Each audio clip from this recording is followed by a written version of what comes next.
Hello दोस्तों, मेरा नाम है अनिल और आज हम इस वीडियो में बात करेंगे कि एलआईसी पॉलिसी पर लोन कैसे लें और साथ में ये भी जानेंगे कि लोन लेने के लिए कितना सिबिल स्कोर होना चाहिए। साथ में ये भी देखेंगे कि पॉलिसी पर लोन लेने पर हमें कितने प्रतिशत ब्याज देना होगा और पॉलिसी लेने के कितने दिन बाद हमें पॉलिसी पर लोन मिल जाता है। साथ में ये भी जानेंगे कि कितने रुपए तक का लोन हमें पॉलिसी पर मिल सकता है और साथ में ये भी देखेंगे कि लोन लेने के बाद कितने रुपए की ईएमआई बनेगी। इन सभी सवालों के जवाब मैं इस वीडियो में आपको देने वाला हूँ, लेकिन ये सभी सवाल जानने से पहले आपको एक बात बोलना चाहूँगा। यदि आप हमारे चैनल पर पहली बार आए हैं तो हमारे चैनल को सब्सक्राइब कर लें और बेल आइकन का बटन दबा लें, जिससे एलआईसी से जुड़ी जानकारी सबसे पहले आप तक पहुँच सके। सबसे पहले बात करते हैं सिबिल स्कोर की। तो यहाँ पर आपको अपनी पॉलिसी पर लोन लेने के लिए किसी भी तरह के सिबिल स्कोर की आवश्यकता नहीं है। यहाँ पर सिर्फ आपके पास एलआईसी पॉलिसी होनी चाहिए, इसी पर आपको लोन मिल जाएगा। अब बात कर लेते हैं, क्या आपको एलआईसी की सभी पॉलिसी पर लोन मिल जाता है? तो इसका आंसर है नहीं। यहाँ पर सिर्फ आपको इंस्टॉलमेंटल प्लान या ट्रेडिशनल प्लान के ऊपर लोन मिलता है, जैसे कि जीवन लाभ पॉलिसी, जीवन लक्ष्य पॉलिसी, जीवन आनंद पॉलिसी। ऐसी अनेकों पॉलिसियां हैं एलआईसी की जिस पर आपको लोन मिल जाता है। अब बात कर लेते हैं हमें एलआईसी की पॉलिसी पर कितने दिन के बाद लोन मिल जाता है। तो आपकी एलआईसी की पॉलिसी अगर 2025 के बाद की है तो आपको आपकी पॉलिसी के 1 साल के बाद आपको लोन मिल जाएगा। और यदि आपकी 2025 से पहले की पॉलिसी है तो आपकी कुछ पॉलिसी में 2 साल के बाद लोन मिलता है और कुछ पॉलिसी में 3 साल के बाद लोन मिल जाता है। अगर आप ये जानना चाहते हैं कि आपकी पॉलिसी में कितने दिन के बाद लोन मिलेगा तो आप अपने एलआईसी बॉन्ड को चेक कर सकते हो। उसमें लिखा होता है कि हमें कितने साल के बाद आपकी पॉलिसी पर लोन मिलेगा।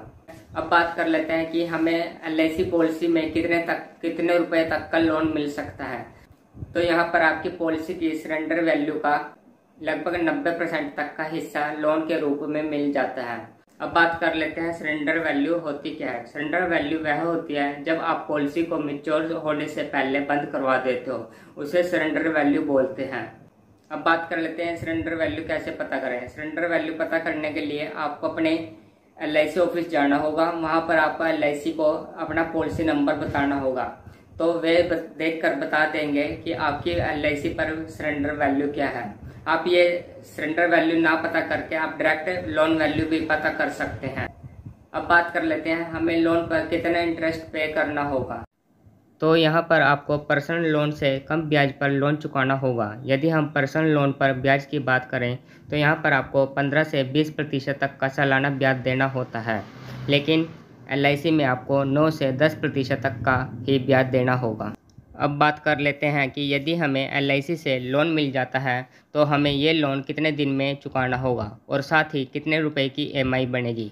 तो यहाँ पर आप एलआईसी को लोन की पेमेंट अपनी पॉलिसी की मैच्योरिटी तक कर सकते हो और आप चाहो तो कभी भी एक साथ सारी पेमेंट भी एलआईसी को कर सकते हो। यदि एक साथ सारी पेमेंट नहीं कर सकते तो आप थोड़े थोड़े करके भी कभी भी पेमेंट कर सकते हो।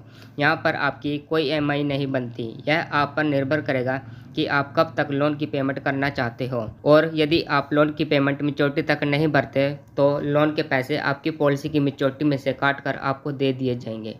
अब बात कर लेते हैं कि ये लोन अगर आप भरना चाहते हैं तो इसकी पेमेंट आप कैसे करोगे। तो इसकी पेमेंट आप ऑनलाइन और ऑफलाइन दोनों तरह से कर सकते हो। यदि आप ऑफलाइन पेमेंट करना चाहते हो तो आपको अपने एलआईसी ऑफिस में जाकर ये पेमेंट करनी होगी, और यदि आप ऑनलाइन पेमेंट करना चाहते हो तो आप एलआईसी की वेबसाइट पर जाकर इस पेमेंट को कर सकते हो।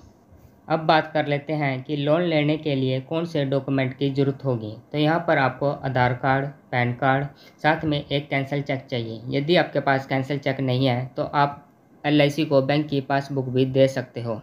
साथ ही एक लोन फॉर्म भर के देना होगा। ये फॉर्म आपको एलआईसी ऑफिस से मिल जाएगा। जब आप ये सभी डॉक्यूमेंट एलआईसी ऑफिस में जमा करवा दोगे तो ये पैसे एलआईसी 3 से 4 दिन में भेज देगी। ये पैसे आपको उस बैंक अकाउंट में मिलेंगे जिस बैंक का आपने कैंसिल चेक दिया था।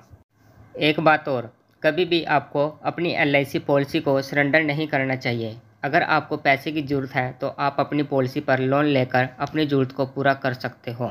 सरेंडर करने से पॉलिसी में आपका इंश्योरेंस ख़त्म हो जाता है। दूसरा, आपको फाइनेंशियल लॉस भी होता है, लेकिन लोन लेने से आपकी पॉलिसी कंटिन्यू रहती है और इंश्योरेंस भी रहता है, साथ ही फाइनेंशियल लॉस भी नहीं होता।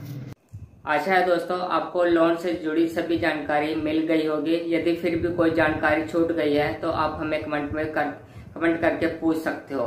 दोस्तों अगर वीडियो अच्छी लगे तो वीडियो को एक लाइक करें, शेयर करें और कमेंट करके अपनी राय जरूर दें। दोस्तों वीडियो देखने के लिए धन्यवाद।